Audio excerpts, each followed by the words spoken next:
Live from Tirana në Top Albania Radio. Pjesa e dytë Live from Tirana, ora eksakte shënon 11:09 minuta dhe ju e dini që shpesh herë, duke qenë se në Live from Tirana diskutojmë edhe tema sociale.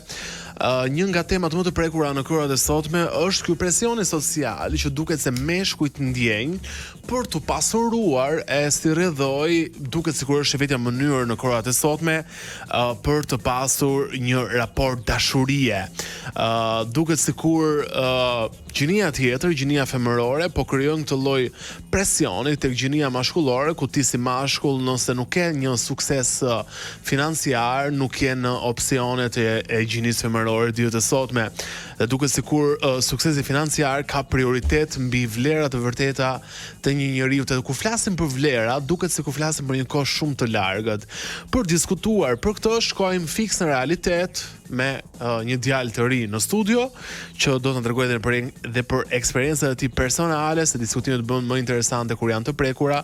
Giuliano Kokeli, i cili ka provuar formate të ndryshme televizive që lidhen jo domosdoshmërisht me dashurinë, por jo vetëm. Mirë se vjen në program. Si je? Faleminderit. Si je ti?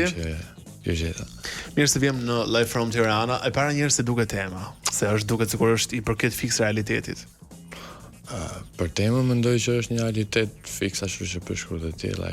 Unë mendoj që meshkujt shqiptarë sot kanë presion nga kjo pjesa. Edhe do dojmë të diskutojmë më gjatë. E nga mendon se vjen ky presion? Domethënë cilat janë faktorët që vendosin meshkujt në këtë lloj presioni? Faktori është te pjesa financiare, mund të them nga gjithë ky epshi i femrave sot ndaj në lidhje me me jetën e përditshme që janë të pushimet egzotike, daljet e tepërta, just për femrat e sotit që to get rich and të shijojnë jetën ashtu siç duan ata. Por që po ta shohësh në mënyrë tjetër, mendoj që çunat e sotëm e kanë shumë të vështirë të arrijnë në një kohë kaq të shkurtër që kenat të plotësohen financiarisht, që t'i përballojnë femrat realitetit sotëm në Shqipëri, po them. Pra, domethënë ky lloj kërkese e gocave, të paktën me sa po kuptoj unë që thua ti, vjen nga frymëzimi i gocave, ndoshta nga rrjetet sociale, kam përshtypjen, pra shohin se çfarë bëjnë çifte ndërkombëtare që postojnë vetëm këtë jetën e luksit dhe në fund të ditës mund të thonë pse jo unë, pra pse unë nuk e meritoj këtë lloj jete. Dhe duket ndonjëherë sikur i vën faj kot gocave, në fund të ditës nuk e meritojnë këtë lloj jete. Nuk kam si e gjykojnë këtë pjesën, por edhe në varet, edhe e meritojnë, po edhe se meritojnë.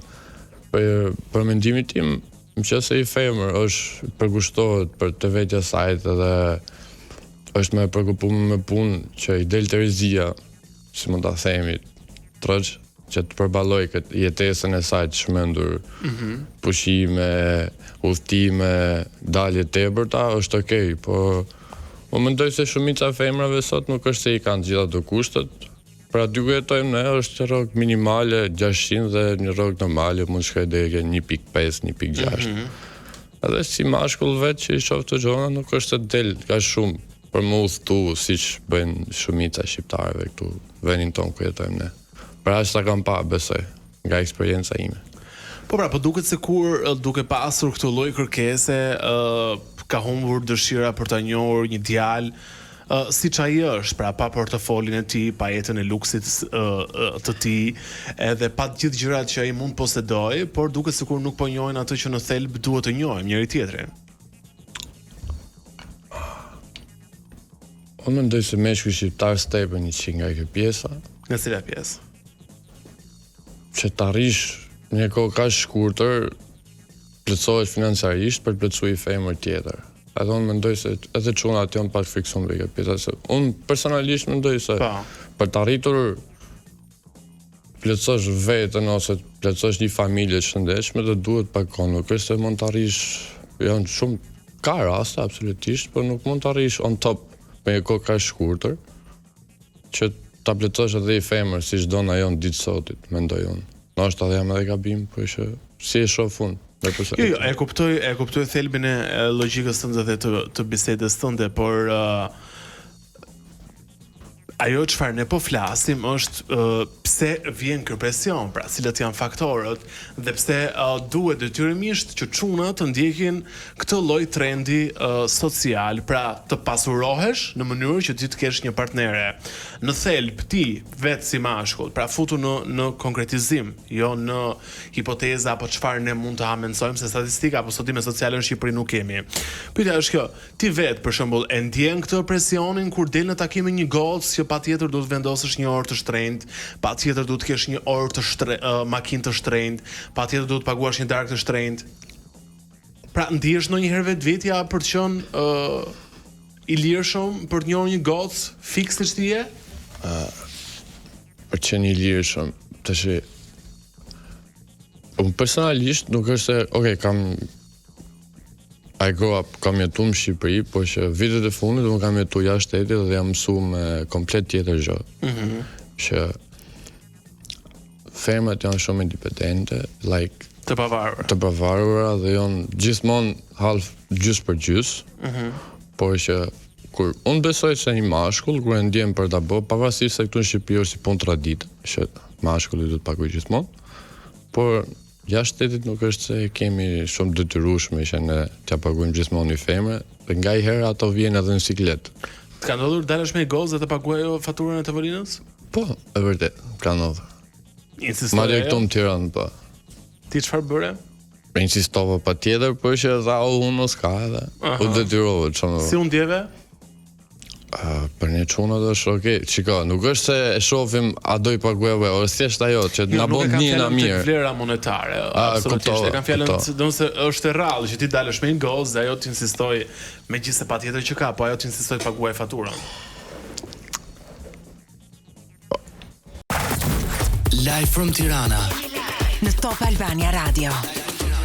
Dy kanalet live të Big Brother VIP do të jenë dhuratë për kudo që ka një abonim aktiv ose riabonohet në paketat familjare dhe premium në digital. Gjatë gjithë këtij muaji përfitoni nga çmimet promocionale të digital me ulje deri në 10.000 lekë dhe bëhuni pjesë e emocioneve deri në fund, sepse digital bësh pjesë e familjes. Vazhdojmë deri në studio me Giuliano për të folur pak për këtë presionin social në kohërat e sotme, ku meshkujt janë disi të detyruar për shkak të këtij presioni social për të pasur një sukses financiar, sepse nëse nuk e kanë këtë suksesin financiar, nuk kanë shanse për të gjetur një partnere e nuk kanë shanse për të dashuruar. Ti vetë Giuliano si mendon, për shembull, një djalë me pak para ka më pak shanse në ditët e sotme për të qenë i lidhur apo i fejuar i martuar? Unë besoj se ka shumë shanse, nuk është se ka vetëm pak shanse, sepse jo të gjithë aty jashtë kërkojnë vetëm luksin e shfrenuar. Pra ti mendon që ka?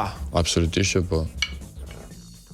Nuk mendoj se gjithë aty jashtë kërkojnë se është luksin e shfrenuar dhe duken qënë të pushimet dhe tjenë gjithmonë me këtë jetën e përditshme, kështu bare e klape, fotot bukra, restorante. Ka dhe njerë që me të vërtet shohin se është një njëri i respektueshëm, i dashur që mendon dhe të krijojë një familje të shëndetshme. Qartë, po pse duket sikur gjinia mashkullore, pse mund të jetë dhe faji i tyre, e kanë mendjen vetëm tek pra një pjesë e çunave, absolutisht, jo të gjithë, por duket sikur janë të fokusuar tek kjo lloj kategori vajzash që duan luksin dhe detyrimisht pastaj kërkojnë të investojnë tek vetja. Pse nëse ti thua që ka, pse nuk i shohin këto opsione? Pse nuk i shohin, shiko. Shumica e gocave në Shqipëri kanë standarde dhe jam okay with me atë gjë, kupton? Por çdo kush ka standarde të veta, si edhe çunat, si edhe gocat, pavarësisht se gocat mund ta shohin në mënyrë tjetër dhe në çunat e shohim te i femër, edhe ne kemi standarde se si duhet të jetë partneri. Cilat janë standardet që meshkujt sot kërkojnë tek një gocë? Standardet. Çdo kush i ka të ndryshme, po personalisht nuk kërkoj shumë respekt, dashuri dhe thjesht mirësjellje, ta shoh deri ku arrin ajo me iniciativat e saj dhe normal të jetë moral. Ti beson tek shpreha që në kohrat e sotme, por jo vetëm, kam përshtypjen që pa lek s'ke respekt. Pra një njeri Për këtu ku jetojmë patjetër që po. në vende të tjera të botës Nuk është se të shifet shumë xhepi jot personalisht, vërtet. Se çdo kush punon për veten vet, nuk do t'ja di askush se sa ke ti, ça biznesesh ke ti, ça makinash ose ça lloj shtëpish, ça vilash mund të kesh, ku je, ku udhton, ku s'udhton. E bezon që ka aty ku kam jetuar personalisht ka njerëz që mund të kenë vite që s'kan hyrë në avion, like 10 vjet, 15 vjet. Që kam pas mundësi më udhëtu. Si është kam punu, kanë shiu, nuk kanë dalë as për udhëtim, as për Pra, në shoqërinë shqiptare thua më e përhapur si mentalitet që respektin duhet me do e mos një pjesë ta blejnë me para. Funksionon. Për ato që kanë, patjetër që po. Për ato që s'kanë, është çik problem. Kjo pjesa e paras, kjo pjesa e luksit, ka ndikuar ndonjëherë në vetbesimin tënd? Shiko, besoj çdo kush ka pasur raste që mund të ketë pasur situatë tillë që mund të ketë dalë me dikë ose ka pas për dalë me dikë më saktë që nuk ka qenë thjesht komplet i plotësuar financiarisht. Por që ne çuna gjithmonë ja dalim. Si do të jetë situata ne sajojmë gjithmonë. Mendoj unë. Qartë, si një mashkull, si e dallon një vajzë nëse ajo e do për atë që është dhe jo për atë që posedon? Kjo e vështirë për... Nuk e di, është...